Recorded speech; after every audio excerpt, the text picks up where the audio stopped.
cidade forte. Glória a Deus. Irmãos, vejam bem, aquele povo naquela época era um povo inteligente. Eles eram pessoas inteligentíssimas, né? Eles tinham conhecimento. Tanto é que, segundo a Bíblia, eles inventaram de fazer tijolos.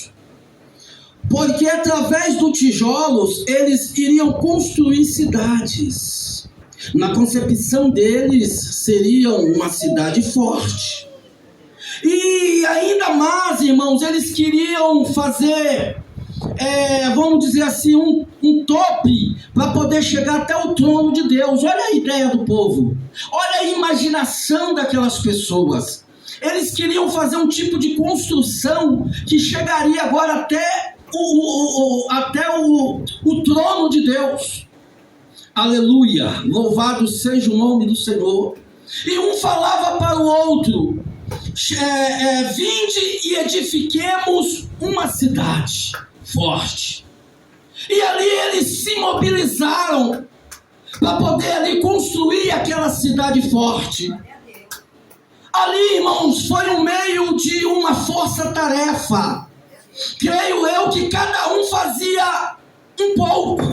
Aleluia. Cada um trabalhava um pouco, cada um trabalhava um período. Creio eu que tinha aquela turma que trabalhava de dia, tinha aquela outra turma que trabalhava de tarde e tinha também aquela turma que trabalhava à noite. Então, assim, ela era uma espécie de força-tarefa. Glória a Deus. E ali eles sentaram o pau. Começaram a construir, começaram a trabalhar de uma forma intensamente. E Deus quietinho ali no trono dele, observando aquilo ali. Mas o engraçado, irmãos, que eles tentaram fazer um tope que chegaria agora até o trono de Deus. Quem é que pode, irmão, chegar até o trono de Deus? Quem é que pode fazer algo para poder chegar lá, aonde está o Eterno? E Deus ali estava na dele, tranquilo, observando aquilo ali, aquela força-tarefa, aquela ação daquele povo. E eles começaram ali as suas construções. Aleluia! Como eu disse anteriormente, eu vou voltar a repetir, eram pessoas inteligentes. Eles eram pessoas inteligentes. Só que vejam bem, eles não souberam usar a sua inteligência. A inteligência daquele povo não estava, vamos dizer assim, conivente com os propósitos de Deus. Irmãos, vejam bem, não é pecado você buscar sabedoria. Não é pecado nós buscarmos sabedoria, mas a nossa sabedoria tem que estar conivente com os propósitos de Deus, irmãos. Senão, vejam bem, senão nós fazemos algo que desagrada a Deus. Não adianta, irmãos, não adianta o homem buscar sabedoria. Não adianta o homem querer cuidar dos seus próprios interesses. Mas como assim, pregador? Quando a pessoa pensa somente de cuidar dos seus próprios interesses, irmãos, ele vai buscar o quê? Poder, ele vai buscar fama, ele vai buscar status, ele vai buscar, enfim, ele vai buscar somente essas coisas através da sua sabedoria. Mas nós temos, irmãos, que somente de cuidar, de pensar, de cuidar dos interesses de Deus. Vamos buscar sabedoria para que nós possamos somente cuidar dos interesses de Deus. Quando nós busquemos sabedoria para poder pensar somente de cuidar dos interesses de Deus, irmãos, aí sim, aleluia, os nossos propósitos vão estar coniventes com os propósitos de Deus. Glória a Deus. Aleluia! Glória a Deus. Lembra de Salomão? A Bíblia diz que Salomão ele pediu algo a Deus que agradou o coração de Deus. Ou seja, os propósitos de Salomão estavam coniventes com os propósitos de Deus. Tanto é, irmãos, que quando Salomão pediu sabedoria a Deus, ele disse o seguinte: Senhor, me dê sabedoria para que eu possa conduzir o teu povo, que, aleluia, que eu possa entrar e sair com eles. Esse pedido de Salomão, irmãos, quando Salomão ele aplicou o seu coração para poder cuidar do povo de Deus, irmãos, automaticamente Salomão ele agradou o coração de Deus. Salomão, irmãos, aleluia, os propósitos de Salomão estavam coniventes com os propósitos de Deus. Aleluia! Glória a Deus. Não é pecado nós buscarmos sabedoria. Eu vou voltar a repetir, mas a nossa sabedoria, irmãos, tem que estar conivente com os propósitos de Deus.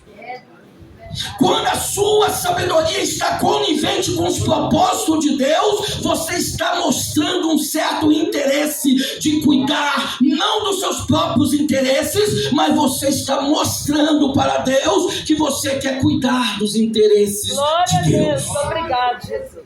E Deus, ele olhou aquilo ali, irmãos, agora precisou de Deus descer no meio deles para poder ele mudar a situação. Deus, ele tem poder, irmão, de mudar a situação. Deus, ele frustrou os planos daquele povo naquela época. Tanto é que quando Deus, ele desceu no meio deles ali, irmãos, Deus agora, ele mudou a linguagem daquelas pessoas. E ali agora, irmãos, aquele povo passou a falar vários idiomas. Aleluia. Vários idiomas. Imagina agora eles tentando pedir ali, vamos dizer assim, tijolo numa língua portuguesa. Imagina aquele povo agora pedindo tijolo, porque até então, segundo a palavra de Deus, todos eles falavam uma mesma linguagem.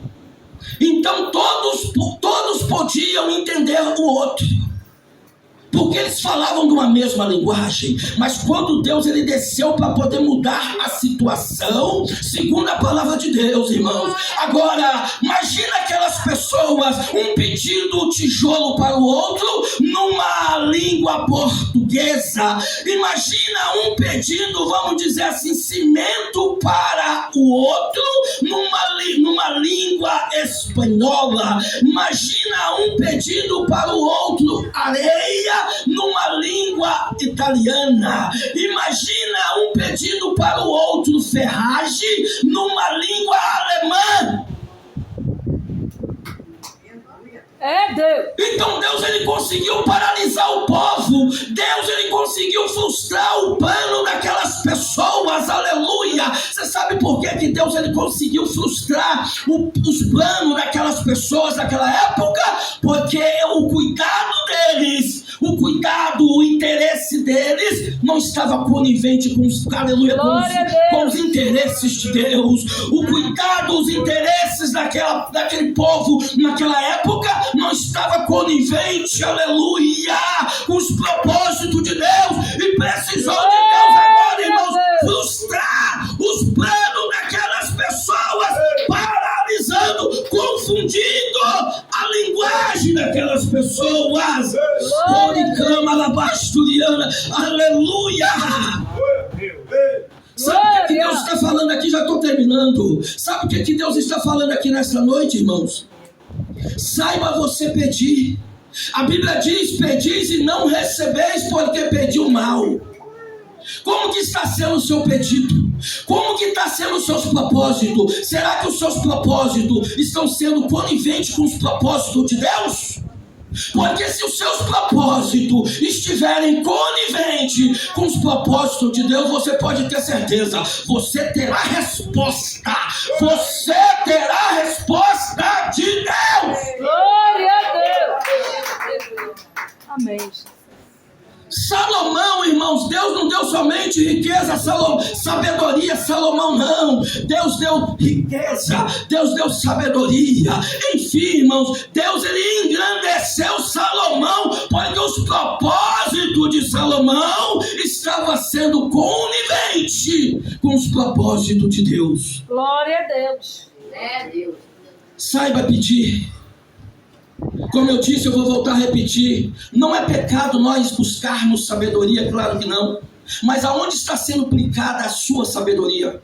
Será que a tua sabedoria está sendo aplicada dentro dos propósitos de Deus? Será que a sua sabedoria está sendo aplicada dentro dos projetos de Deus? Se a tua sabedoria estiver sendo aplicada dentro dos propósitos e dentro dos projetos de Deus, eu vou voltar a repetir: você terá a resposta. Você terá a resposta de Deus. Aleluia. Glória a Deus. Aleluia. Glória a Deus. Aleluia. Aleluia. Amém, Jesus. Louvado seja o nome do Senhor. Deus. Louvado seja o nome. Deus conhece o nosso coração. Amém, Jesus. Ele conhece.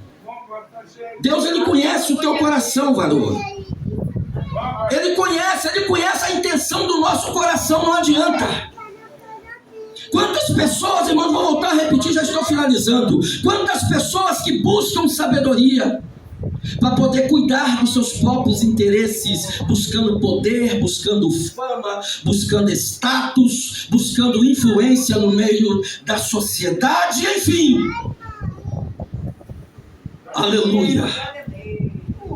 Glória a Deus. Mas saiba você de uma coisa, já estou finalizando agora. Saiba você de uma coisa. A Bíblia diz, irmãos, que a loucura do homem, ou seja, a sabedoria do homem, para Deus é o quê? É loucura. A sabedoria do homem para Deus é loucura. Então saiba pedir, que Deus irá te honrar. Que Deus abençoe.